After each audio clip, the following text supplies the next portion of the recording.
اسم ما سخیدات است. در یکتو قلعه حاجی سلطان محمد زندگی میکنم.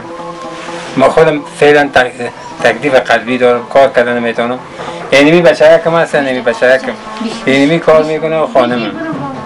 اینمی تکلیف ما دیگه چی بود؟ من تداوی میکنم دیگه، تو نه خب پیسه چیز من ندارم که یک جای صحیح برم تو تداوی کنم که حمله یک چیز سر میرم یک نقطه یک دوام میکنم. و ما بسیار جنجال است.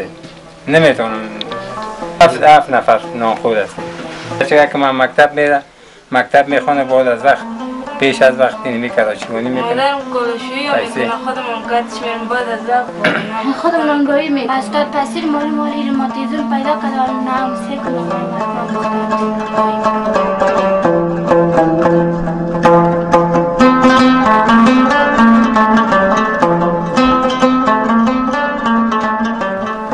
استوانای مادرم بیخی نرم شده، هر شد نالش میکنه باور کل مادر بالای سرش دیگر میکنه. قلب ما بسیار درد میکنه زیاد. نان تندی رو که میکنم خدا پایین میکنم پس دیگه دلم از زوف میکنه. من فروزان است، مطالعه صرف 8. من میخوایم درس متاخر ادامه بدم اگر کمک باشه کتما داشیانم باشه. اگر شما میشه کمک کنید مرا تا بتونم دوازیمم خلاص کنم و دم هر رشته‌ای که دوست دارم دمو کامیاب شم.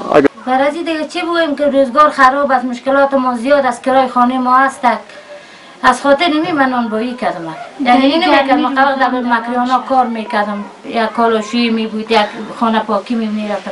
امسال دیگه سرم بسیار کرای خانه زورگی کردی بچه ما مکتب را چی کنه زودتر. از خاطر نمی نانبایی را ما چالان کردم. این دلم هم درق میلرزه، نانم در تندور مانده چی مانده. مجبور هستم دیگه. کدی خما رو گفتم یکی زنده ساخته نبود داده ماه مبارک رمضان. خداوند خیلی شما ما مسلمانان تو در نظرتون میدانیم. کدی ما بسیار همکاری کدی ما کمک کردیم. بسیار ما شما را عزیز کنیم. خیر ببینید جان بسیار تشکر میکنم از این پروگرام شما. که از این پروگرام ما را شما نازی نامید نکشیدید.